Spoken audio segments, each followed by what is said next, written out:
I bought Atkins' New Diet Revolution in 2000, and I read through that, and it was like everything was turned on its head. It was like everything he's saying is the exact opposite of everything I've tried, but everything I've tried hasn't worked. So I'm going to give this a go. So I was really excited. Dave Mack, what an absolute honor it is to welcome you to Boundless Body Radio. Great to be here. Thanks for having me on, Casey. Really appreciate it. I mentioned a few of the people that you've hosted on your show. I really enjoyed those interviews. Those were not my favorite interviews that you've done. My favorite video that you've done is called Dave Mack is a Lying Idiot. I Right. love that one. Yeah, I couldn't make that for a long time. So just some background on that. A vegan named Vegan Gains had made a reaction video about me very shortly after my channel kind of blew up, and he was basically criticizing everything I said. Like it was down to the point where it was like I was breathing wrong. And I couldn't watch. One of my subscribers told me about it when it came out, and I couldn't watch it at first because I thought if I watch this and he says something bad about me, I'm just gonna give up and I'm not gonna be doing YouTube anymore, right? And so it took about 8 months for me to get the courage to watch the video. And after watching it, I kind of felt like, what was I worried about? Because he he was, I mean, he was harsh to me, but he was harsh in a way that made no sense at all. And so I made a reaction to his reaction. And that's Dave Mack is a lying idiot. Dave Mack is a lying idiot. That's the funny thing, though. Like, anytime I've tried to engage somebody from the other side, which ironically, all the vegans, doing these reaction videos and commenting, that only promotes us anyway. So the more the merrier. Like, that's great. But the only feedback I ever get when I try to engage somebody that says it's stupid, this is false information, like I'll say, okay, fine. Like, what do you want to talk about? Like, how can we discuss this? What don't you like about this? And it always ends in like a similar way. Like, you're an idiot, you're stupid, this is dumb. And it's like, well, you didn't really say anything that I didn't already know anyway, and you don't bring anything to the table. It's so hard to have productive discussions with people that we disagree about when it reverts to just like a senseless attack, like a 4-year old. It's so bizarre. Yeah, the kind of arguments that degenerate just to name calling or you're stupid or you're this or you're that, it's really frustrating. I mean, I saw that the other day in a debate between Michael Greger, who's a vegan, and Ivor Cummins, who's keto or carnivore. And like Ivor Cummins handled it really well because when Michael Greger had no arguments and just started shouting and screaming at him, Ivor just sat there quietly and calmly and just kind of nodded his head. And it was like, I wish I could do that because I think I'd end up being caught up in it if if that this shoe was on the other foot. But yeah. Oh my goodness. Yeah, Michael Greger. I watching some of his content. He really doesn't look like he's fully there. He looks really, really scattered. And he's the author of the book How Not to Age. If you think about that, that's like the perfect title of the book. And he's not to talk too much smack about Michael Greger, but he's definitely showing the world how not to age. Not very gracefully, I would say. You, on Mm. the other hand, you look great. And you're in Japan. How did you make it to Japan? So I traveled a lot through when I was younger because I was lucky enough to get a job where they were sending me overseas. And when I eventually settled back in Australia, I was excited to be back living in Australia, but after a very short amount of time, life got very boring. And, traveling to work an hour each way and, living in the suburbs and whatever. And, the highlight of the week is going to the local shopping mall and all that kind of thing. It kind of got a bit boring. And so I was like, okay, I want to travel again. And where can I go that's going to be different and exciting? And there's nowhere more different than Japan. And initially it was only 2 or 3 years, and it's been 18 now. And yeah, I don't have any desire to go back. That's amazing. I just had a client that took a trip there. She said the people are incredible. So it's like the most friendly people she's ever encountered. She said the food is amazing, obviously. And then she also said it's not only that you can't find garbage anywhere, it's you almost can't even find garbage receptacles. Like magically, it's almost like there's no place to even put like you never see anything related to garbage there. And she was like marveling at that. That was one of the most frustrating things when I arrived here first for a holiday. And it was like, where can I throw my rubbish away? I can't throw my. And it's basically Japan has this cultural thing, like when you have rubbish, you take it home with you. Ah. Yeah. Wow. You see all those wonderful videos from like the World Cup where they go to a stadium and all of the Japanese fans afterward just clean the entire stadium. Right. It's absolutely wonderful. Yeah, what a cool culture. I definitely don't blame you for being there. And we are here to talk about your health journey. So you Mm. mentioned traveling around and work. We mentioned in the introduction you found carnivore, but it wasn't that long ago. Tell us about your personal health history and journey, which started at a quite young age for you. Yeah. So, I've been pretty much unhealthy all my life. And that's just because I've been eating junk food all my life. I'm a sugar addict. I'm an anything addict. If I can try something, I'll get addicted to it. Um, and that's one thing. And I was always kind of unhappy with my weight and have I was never massively overweight, but always unhappy. And when and kind of separate thing, but as I was younger, when I was 17, I had a stroke, and that wasn't related to diet or anything like that. That's related to an aneurysm bursting in my head. And so the hemorrhagic stroke happened when I was 17, and as a result, um, I had some lingering effects from that, like weakened right side, and kind of limp when I'm walking, things like that. And that contributed a bit to depression. And that depression contributed a lot to seeking out ways to feel better, like drinking alcohol, smoking cigarettes, eating until there was nothing left to eat, and then finding more to eat, that kind of thing. And again, I never got massively overweight, but I was unhappy with my weight. So that's kind of how things started. But that just continued on through most of my life. And oh, sorry, go ahead. No, I was just going to ask how the stroke impacted your like professional life. Obviously, that's affecting your movement, but it did have any lasting effect on your professional life, your career. Not really. No. I was very fortunate that it's going to sound a bit weird, but I was very fortunate that I had the stroke when I did. When I was 17, like recovery was very fast. Um, the issue I had was just externally, really, like the with the gait and stuff like that. But yeah, um, recovery happened really quick. If it happened in my 40s or 50s or something like that, it would have been pretty bad, I think. I But see. yeah, I see. Okay. Yeah. I just wanted to ask you that. Sorry, I cut you off. Can you yeah, keep going? no, Is that no story? worries. Yeah, so I continued on like as a I got to the point where I was an alcoholic, and I found out in 2022 that I was pre-diabetic, and also that, of course, I knew I had to give up the alcohol at some point. But hearing the doctor tell me I needed to give up the alcohol was kind of the kick in the pants I needed. And the only thing I knew how to do was the get would give me self-control to perhaps get rid of the alcohol and the sugar was go low carb.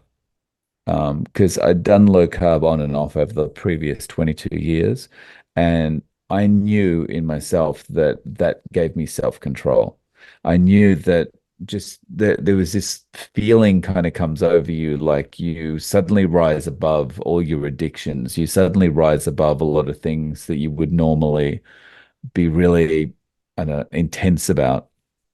And so I the doctor wanted to put me on some drugs, and I was like, no, no, no, hang on, let me try and sort this out for the first couple of weeks, you know. And so he agreed, and I gave low carb a try again, and that coupled with the fact that I changed my routines around a lot so that I wasn't triggered by the same things. So I wasn't walking past the bar, I wasn't walking past the convenience store where I could buy alcohol or ice cream or whatever. I was able to get off the alcohol, get off the sugar, get off the processed foods. Um, the issue came up when I started having quite severe gastrointestinal problems straight after I'd eaten. And I was like beside myself. I was thinking, okay, I've got off the alcohol, I've got off the sugar, I've got off all this bad stuff. And now I'm in the bathroom all the time straight after I've eaten. So what's wrong? So I started looking around and I found videos by Ken Berry and other people and talking about how vegetables may not be the best thing to eat.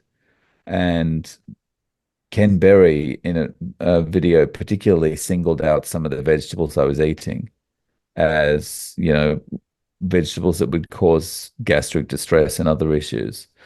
And I'd been eating them because I thought, oh, well, I need to get my vitamin C. And I gave up those vegetables straight away. I was just like, okay, well, I'll try it without it. So I just went on to eating, bacon and eggs and meat, and steak and stuff like that. And the problems disappeared. And I've been carnivore ever since. And that's been over 2 years now. That's amazing. Do you recall as you go back in your journey, and you said you've done versions of low carb for over 20 years. Do you recall some of the influences that got you there? Because I would say outside of maybe like the Atkins diet, maybe that second kind of iteration of Atkins diet when like seems around that time, like 2000, 2002, that like everybody knew about Atkins again, but they were already eating such low fat that people were eating super high protein and were losing weight, but were very grumpy at the time. Like, do you remember what some of the influences were that even, told you about low carb? So Atkins was my influence. So Okay. I tried everything to lose weight, eating only certain types of food, only eating vegetables, and I was never really a vegetarian or anything like that, but I'd go through periods where I'd have a week or something just eating carrot soup or whatever. And nothing worked. And so I bought Atkins' New Diet Revolution in 2000, and I read through that, and it was like everything was turned on its head. It was like everything he's saying is the exact opposite of everything I've tried, but everything I've tried hasn't worked. So I'm going to give this a go. So I was really excited. Um, and Atkins has a number of phases. Like the first one is induction, and actually, induction is probably ketovore kind of Right. thing because it's basically eat some lettuce and then everything else is bacon and eggs and whatever. And so I pretty much stayed on induction the whole time. And I was on it for months and I felt better than ever. And I thought, okay, I finally found the thing. Finally found the thing that works. But I allowed myself to get talked out of it. Despite my body saying, yes, this is it, you've found it, keep doing this. The media was going crazy in Australia about Atkins at that time. Like they were just getting people watching, because it was so controversial, right? So every night there was a story on the current affairs show that was on TV about how, more and more people are doing it, but more and more people are going to kill themselves. And they had all these experts on talking about, oh yeah, it's a heart attack waiting to happen. And I'm a programmer. But my manager at the time, at the bank that I was working at, used to be a dietitian. And he was all over me about it as well and telling me how I was going to kill myself and I needed to eat carbs and I needed the fruits and veggies and bread and all this kind of thing. And there was just so much pressure. I gave up. Yeah, why wouldn't you? I think it would be weird if you would have continued on with all the media and all the experts and all that stuff. Of course, Mm. you might feel okay now, and yeah, you lost weight because you cut your calories. Maybe that's the reason why, but now you're going to get a heart attack at some point. And it's so interesting too. Now we have so many people that have been carnivore for so long, and it's like, where are the bodies? Like, we know a lot of these people have high cholesterol. We should be like building up bodies of carnivores who are keeling over. And I just think to myself, like the first day that a carnivore gets a heart attack, it will be mainstream news on every platform for months. It feels like, you know what I mean? And it just doesn't happen. Yeah. I mean, like I've heard particular cardiologists that are quite vocal on Twitter and places like that and YouTube that are anti-keto, anti-carnivore that'll come out and say, "Oh, we found this guy who'd been on keto for 2 weeks and he had a heart attack." And it's like, no, heart attacks don't work that way. You're a cardiologist. You should know that, like it's years of buildup. So ridiculous. Okay, heading back to more recently in your story, when you found out from Dr. Berry that vegetables might be causing a little bit of distress, how, first of all, what were the vegetables that he identified that you said you were consuming a lot of? And what kind of volume are we talking about as far as vegetables? Were you consuming primarily vegetables? Did you think you had a lot of them? Or was it actually quite few vegetables you were getting? So the vegetables were, and actually these are probably classed as fruits because they've got seeds in them, but basically red peppers and yellow peppers. And what I was doing was I was like making up this kind of fry pan full of bacon and eggs or eggs and ground beef and just frying up 8 or 10 eggs, scrambling them up and then putting, say, bacon on top of them. And then on the side, I was having these kind of fried up red peppers and yellow peppers and a little bit of bok choy or spinach as well.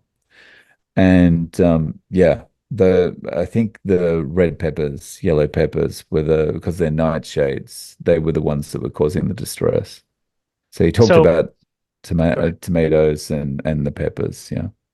So, okay, so you just can't eat that many red peppers and yellow peppers, right? The volume of vegetable matter you must have had, like you said, as a side dish. If you're already eating 8 eggs, I know what it's like to eat 8 eggs, and it's quite satiating with bacon. It's also very satiating.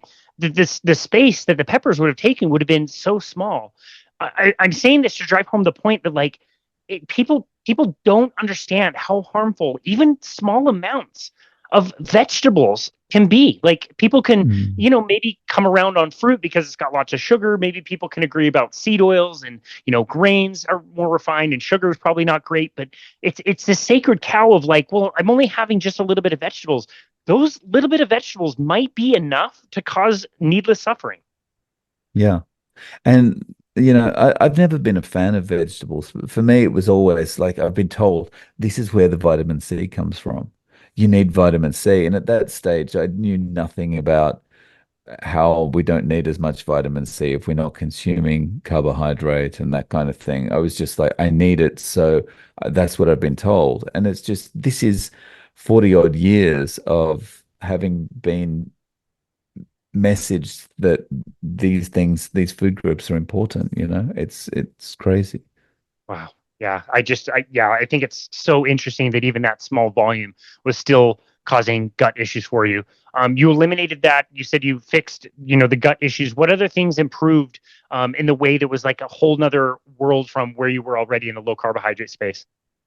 So I noticed I didn't straight away, I my sleep improved. And I knew that was going to happen because I've been on and off low carb for 22 years. So I knew my sleep was going to get better. My energy and those kind of things got much better. But it wasn't until maybe 3 months in that I really noticed a lot happening. And the things that changed were just amazing. Like I had arthritis in my left knee that just disappeared. And I noticed that kind of by accident. So I was gonna cross the road one day and the light's kind of changing, it's flashing like, okay, stop walking now. And I was like, okay, well, I've got to run before this car turning around starts beeping at me. So I started running. And normally what would happen because of the arthritis, I'd get this as soon as I start to run, I get this kind of signal in my head that's like, don't do this, it's gonna hurt. And so I started running and I got that message. And then I realized, yeah, but it's not hurting. And I just continued running. And it was like, oh, this actually feels kind of good. And so that was that kind of weird way of finding that the arthritis wasn't there anymore. But then, so you keep wanting to test it, you keep like running a little bit and it's like, oh, this is awesome. It's great. So that disappeared.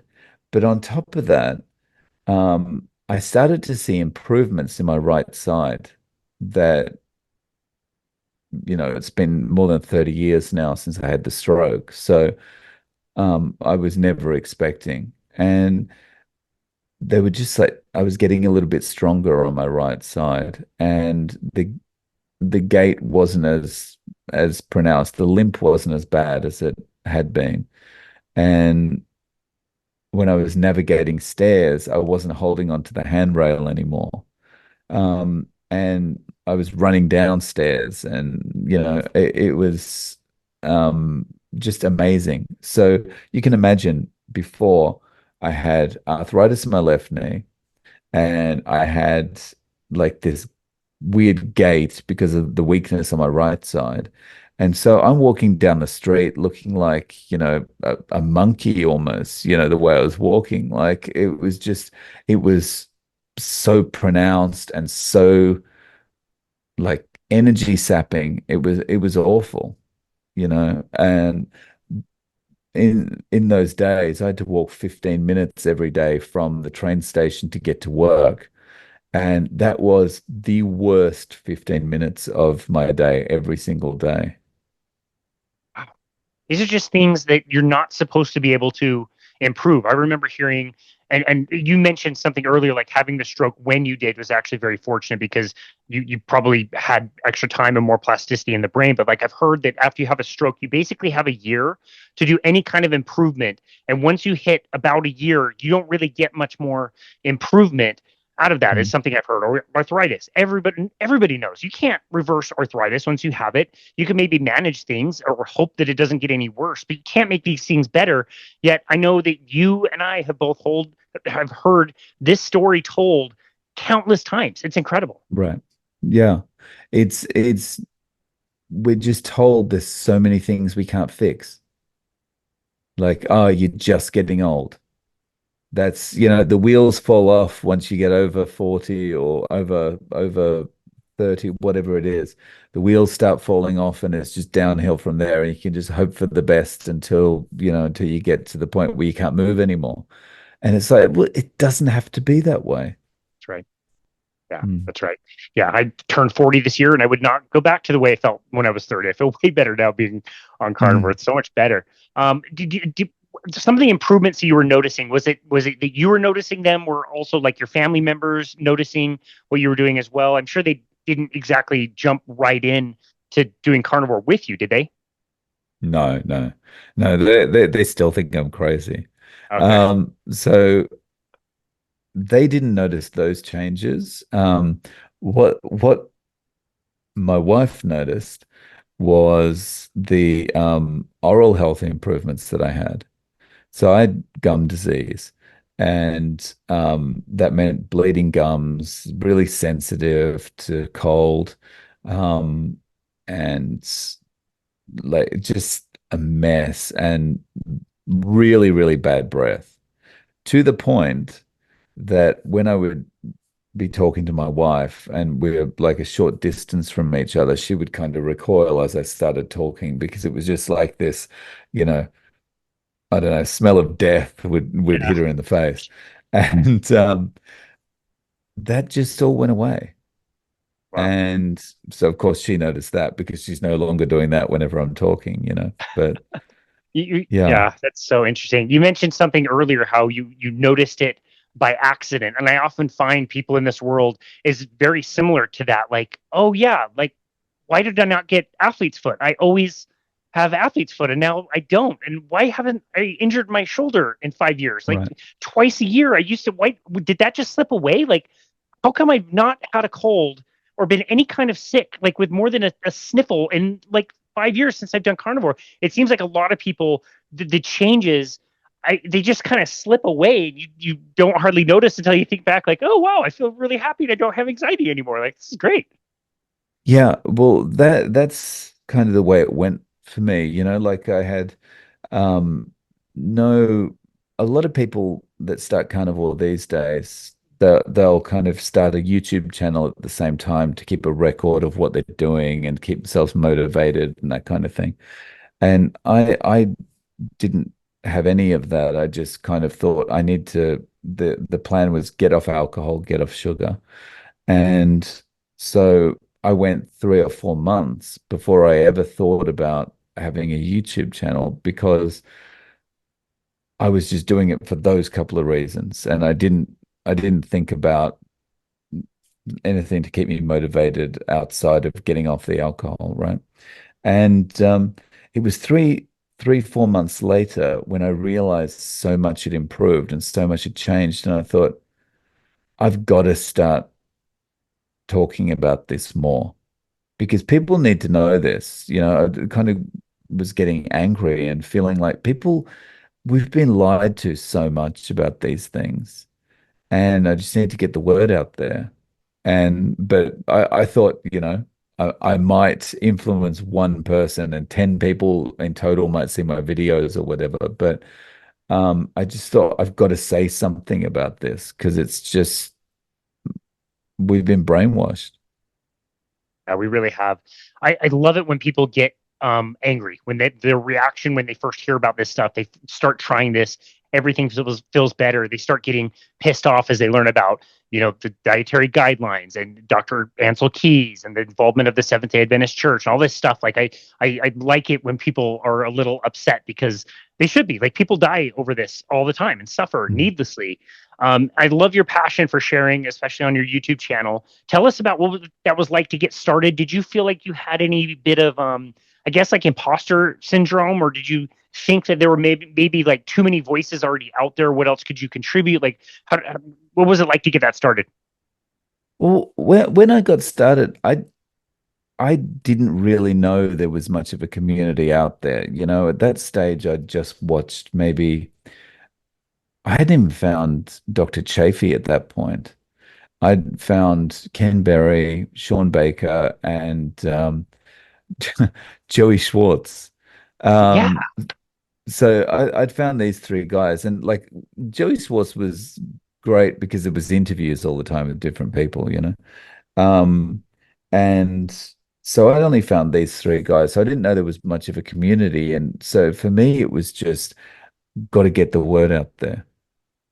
And after I started the channel, then I started to like I think as because I was talking about this and it was related to the same part of my YouTube account where I'm watching videos, that's when I started to see more recommendations for other stuff. And I started to see the recommendations for Bart Kay and I started to see the recommendations for Anthony Chafee and everyone else. And then I realized there's a big community and I thought, oh, this is cool. But I thought, okay, well, I didn't need to start my channel because there's so many people out here talking about it already.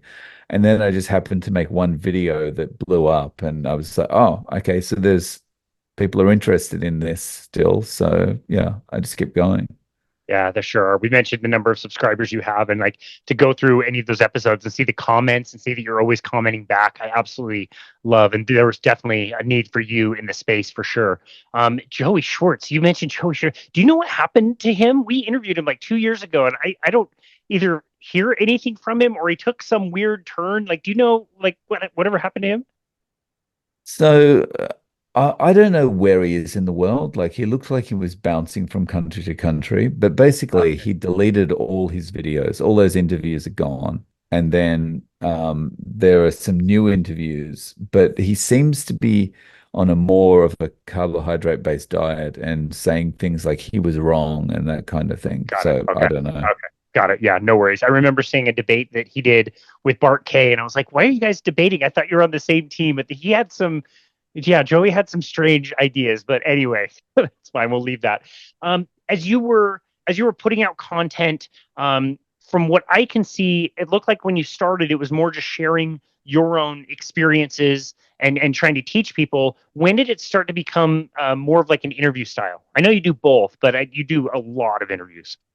Yeah, so it started as interviews when I realized that people share, well, when I had the thought that the best way to get people to try carnivore is to show them what results other people are getting. Because, in a personal one-on-one interaction, let's say you were eating a regular kind of standard diet, and I came up to you and said, "Hey, you shouldn't be eating that. You should stop eating the sugar and stop eating these things. You'll feel much more healthy like me and that kind of thing." And you're just gonna be looking at me like, "Who do you think you are?" I'm not listening to you, and I'm more likely to push you further away than bring you in. But if I'm sitting there with three of my friends and we're all eating the same way and we all look really good and feel really good and we're all laughing and enjoying life and whatever, you're going to be much more influenced just by observing us than you are by me lecturing to you. And so I just thought, okay, well, it's probably a good way to go. Yeah, And yeah. I really like it. You're a great interviewer. I thought this was really interesting. I wanted to, in the introduction, put in some of the people that you and I have shared, some of the guests that we've both been able to host. Mhm. I was stunned how far I actually had to scroll past so many people that I have never heard of before I could find three people that we both shared. It was so fascinating, and I love when I uncover that like I got all of your content to go through now, and I'm going to learn so many other stories and learn about so many other people. You find a lot of people out there. Yeah. So I started off kind of interviewing people that maybe I'd seen on other channels, or reaching out to people like Dr. Anthony Chafee and saying, "Hey, can I interview you?" or whatever. What I've found is if I interviewed a doctor, then I might get 3,000 views on a video and people going, "Oh, yeah, this doctor's great. I really like that doctor," that kind of thing in the comments. But if I interviewed someone who no one knew about, like was just like me, just like a regular person, you know, um, I would get so many more views, and the comments were always like, "Oh, thank you for sharing your story. This is amazing. This is really motivating for me," that kind of thing. And so I realized that it was as if people wanted to see just that regular person. They knew what the doctors were going to say. They were either going to be anti-carnivore or pro-carnivore. The you know, but hearing someone's real story was what people wanted. And so I just kind of started putting the call out on my website, if you want to share your story, sorry, on my channel, if you want to share your story, come on and share your story. And yeah, I think people are so excited about it, they want to talk about it. So yeah, it's reasonably easy to get people to come on and talk. That's amazing. Yeah, that's Mm. amazing. That tells you everything you need to know. Like you would assume that these people that have not been on very many podcasts, if any, at least talking about this, you would assume that they would be very shy, or they wouldn't want to reach out, or they would have some imposter syndrome themselves and think that they don't have anything unique to share. Yet the diet is lighting them up so much. They're so enthusiastic to be featured and hosted for the first time. And so, yeah, you would think people would be more nervous than they actually are. That says a lot about the diet. Right. Yeah, that's right. It's like even the people that are kind of nervous, once they start talking about it, it's just like it just comes out, you know. Yeah, that's so fun. Doing these interviews is one of my absolute favorite things. Recently, I was talking to Kerry Mann. I'm not sure if you're familiar with him. He's making a documentary called Healing Humanity, and Yeah. we kind of talked about that same thing.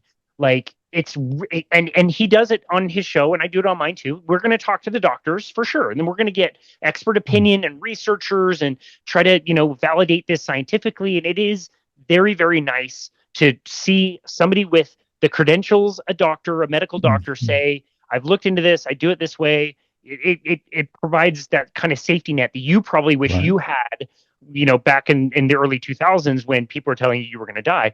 But it's the stories. It's like you see Kerry Mann travel to Alaska to interview the carnivore there who is 700 pounds. And it's like it's hard not to start bawling when you watch these things. And that's where the power is. We flew to Canada to hang out with Maggie, who's 83 years old now and has been a carnivore for 65 years and is super fit. And you're right, those stories are so super powerful. Mm. Yeah. Yeah. So at the I'm kind of addicted to this at the moment. So it's great. And I never thought I would be in a position like this where every day I could talk to three or four people from all different parts of the world and just have such interesting conversations and like immediately have such a strong bond with people because we've got the way we eat in common. Ah, that's amazing. This is such an unfair question to ask you, but do you have some favorites that are really like standing out to you? I know if you asked me the same thing, I'd be so mad. Like, come on, they're all my favorites, like my kids or something. Yeah, I mean they every story is unique in ways, and every story has a really awesome part about it. But ones that stand out in my mind are people that get their vision back and people that have reversed MS Mm. or at least reverse the MS symptoms. Like that, I before I got into this community, I didn't realize exactly what MS was. I just thought MS was this big kind of boogeyman of a thing that once you got it, that was it. You were, you were stuck with it for your whole life, and it was just one of those things. And to hear so many people be able to just start leading a normal life after they start doing carnivore, it's just amazing. Yeah, I love that. I've seen that with my own two eyes. I've got a client that I train once a week that was diagnosed with MS, and she found a carnivore diet, and she takes no medication. She operates completely functionally with no. She used to have to walk with a cane. She doesn't anymore. It's quite interesting to be able to see that. As you're doing these interviews, you're collecting these stories, and you're learning the whole time. One of the funnest parts for me is Mm. not only conducting the interview, but I make sure that I listen to all of them as they come out. And I even then remember stuff that we had talked about that I'd forgotten about. And so it's been fun to learn different ways of doing things. So have you had people on that have shifted your thinking or shifted the way you personally approach your own carnivore diet? Um, that's a good question. I'm not. I think I want to say yes, it has. I can't think of particular examples, but I mean the the fact that I knew nothing about any of this stuff before I got started, before I started talking to people. And I didn't know what an A1C was. I didn't know what any of this stuff was. And I just relied on a doctor to tell me, oh, you've got this, or this is your problem, or whatever. Um, I've done so much learning, and I think I probably have modified stuff based on what other people have said. I mean, I think what people have said is what got me off coffee. Mm, okay. Um, because I've spoken to enough people that said they did much better after they gave up coffee. And from there, me realizing that it was affecting my sleep so much that, yeah, giving it away was a good option for me. And it was Okay. hard, but yeah, that's probably something I modified. Okay, interesting. I've yet to take that jump. I feel like it's kind of a neutral thing for me, so I still include it in, but yeah, I don't miss it sometimes on the days that I don't have it, but I should go further into that jump. Um, and yeah, like I wonder about things like, do you choose grass-fed, grass-finished beef or not? Organ meats, do you include organ meats or not? Like things like that. Have you also shifted your thinking on, or pretty much kind of stayed the more conventional route? So yeah, I've pretty much stuck to what I'm just the conventional way, just buying supermarket beef, which is grain fed. But that's because it's very difficult in Japan to get grass-fed beef. Um, because culturally, grass-fed doesn't really work here because it doesn't look as appealing, right? And in Japan, it's all about the appearance, like think about the fruits here. They get the big fruits and they wrap them all up and they've got the bow on the top and all that kind of thing. So it's the same with any kind of food here. And so yeah, it's not a big thing. So I'm just at the moment I'm just doing grain fed Okay, gotcha. and Yeah, I do. no organs. Yeah, I do the Occasionally same. I'll go liver. Sorry to interrupt. Occasionally I'll have a bit of liver at a barbecue restaurant, but that's maybe once a year. Got it. Okay. So yeah, can you take us through a normal day of eating? Another thing I really like about this way of eating is after it seems like people really love a lot of variety in the beginning, but over time that tends to just kind of fall away. And it's like I'm eating eggs, I'm eating burger patties, I'm just eating like two or three things, and it becomes so much easier. How is your eating adapted, and what's like a typical day for you now? Yeah. So the variety thing's never been an issue for me because I'm the kind of person that's all or nothing. And that also it means that I'm kind of habitual in the things that I do. So if I eat the same thing all the time, then it doesn't really matter. So that for me, that was never an issue. But I, since the beginning, I've pretty much been OMAD. And that kind of just happened one day. I ate my breakfast later in the day and then realized I wasn't hungry in the evening. And then so I've been OMAD ever since. And so eating for me is breakfast, and it's 8 to 10 eggs, and they're scrambled, and then I'll just put about a pound of ground beef on top of that. Use a lot of salt, and that's my meal for the day. I've heard that food is expensive in Japan, but what is the total cost of all of that in one day for food? So that would be um, how much? We're probably talking about 10 to $15 US. 10 to 15 bucks, one time a day, a few minutes to scramble up some eggs, eat, you're kind of done. It's so convenient and inexpensive to eat this way. It's fantastic. Mm, yeah, it's great, and you know, it's so nice just to have energy that's like this all day. Just no dips and spikes, and it's just constant energy all day. Yeah, totally steady. I love that as well. And it's just not you don't need to worry about food. You don't need to have snacks or anything like that. Just eat your meal, eat until you're really full, and yeah, it just kind of really settles out. So obviously, talking to a lot of people, you've gathered lots of really good practical tips and tricks for somebody interested in this. How do you help people get started on a carnivore diet?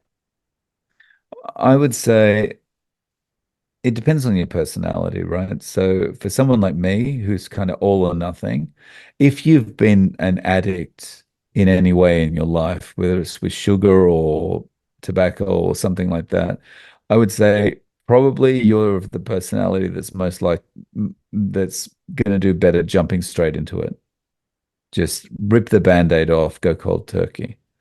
If you're someone who can moderate, like, you mentioned before, if you don't have coffee in one day, if you're that kind of person that can have a coffee one day and then not go for 2 days without a coffee or something, you're probably in a better position where you can slowly move into it. And in that case, you're not going to suffer as badly from things like keto flu and stuff.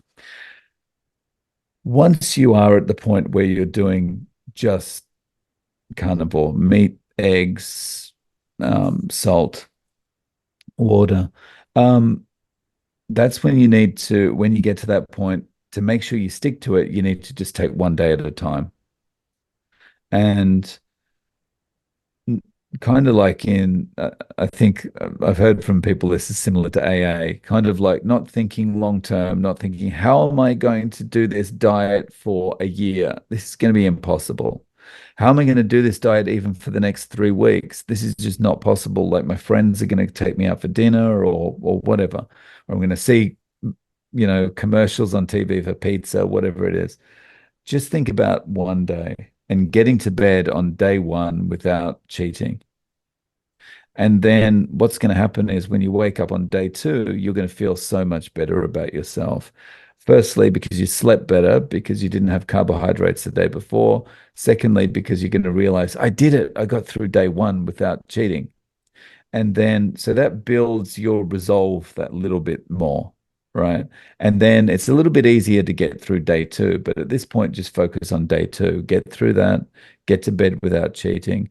And then again, when you wake up on day three, your resolve is going to be that little bit stronger because you realize I did it again. I feel much better.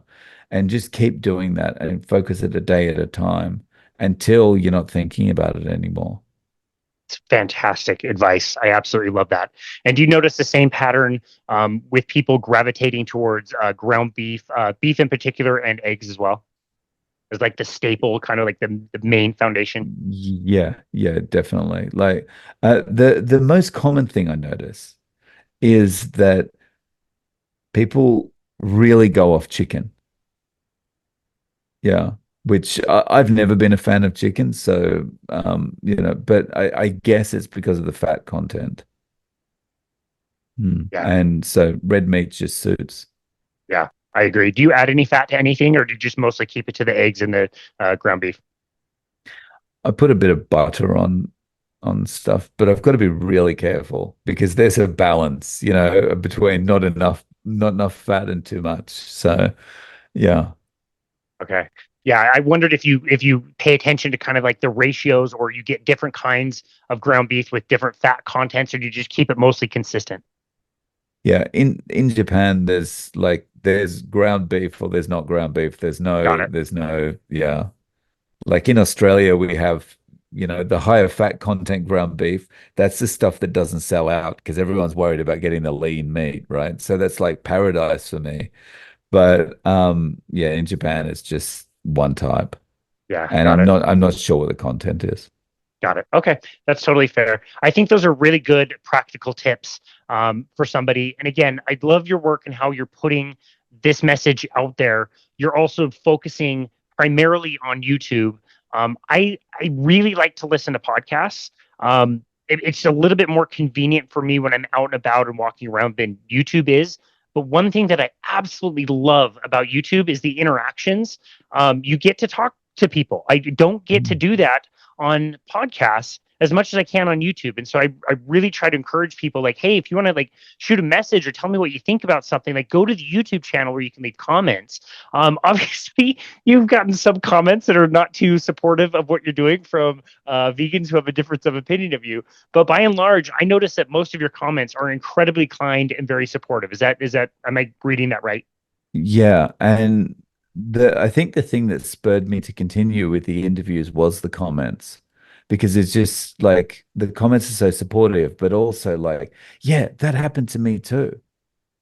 Yeah, I could never have believed it myself until it happened. This kind of stuff. It's been really, it's quite inspirational. Inspiring and validating in a way. Hmm. Yeah, Yeah. I love it. So we come across a lot of people who are experiencing these benefits. They are very fired up. They want to share. They want to be a guest on your show. They want to talk about it. But maybe they're not quite ready to take that next step to be, a quote unquote like content creator, somebody that starts a channel and puts this out. Again, there's a lot of people out there. There's tons of different channels and podcasts out there. And we have this thought of like, what could I possibly do or say that would differentiate myself from everything out there? What would you want to say to somebody who has a message that they want to share, but they're feeling a little bit of trepidation about starting any kind of like social media platform or something on YouTube to share their message?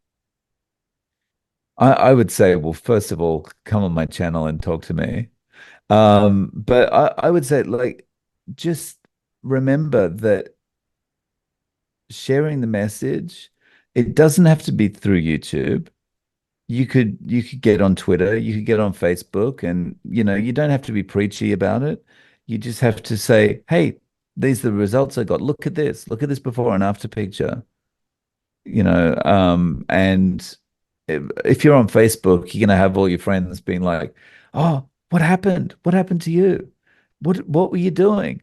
And when you tell them, they might be a little bit, "Oh, okay, that's interesting. What about heart attacks? What about this? What about that?" And you can respond to them and try and explain that the reason you don't need vitamin C, or the reason you don't need fiber, or whatever or the reason you don't need as much vitamin C, or the reason you don't need fiber is because of this. Or you just link them to someone's videos, link them to Bart K, link them to Anthony Chafee, and just say, here's the answer here. And then they could doubt your results, or they could doubt what you're doing, but they'd be less likely to doubt a doctor, as we talked about before. But just start that way, and then if you start to feel more comfortable, then you can maybe put a YouTube channel together, anything. Yeah. Well, again, that's great advice. Dave Mack, this has been such a fun conversation. I don't think you're lying, and I also don't think you're an idiot. So that's the good news. I don't think you're a lying idiot. I think you are an awesome person who is so passionate about something that really changed your own personal life.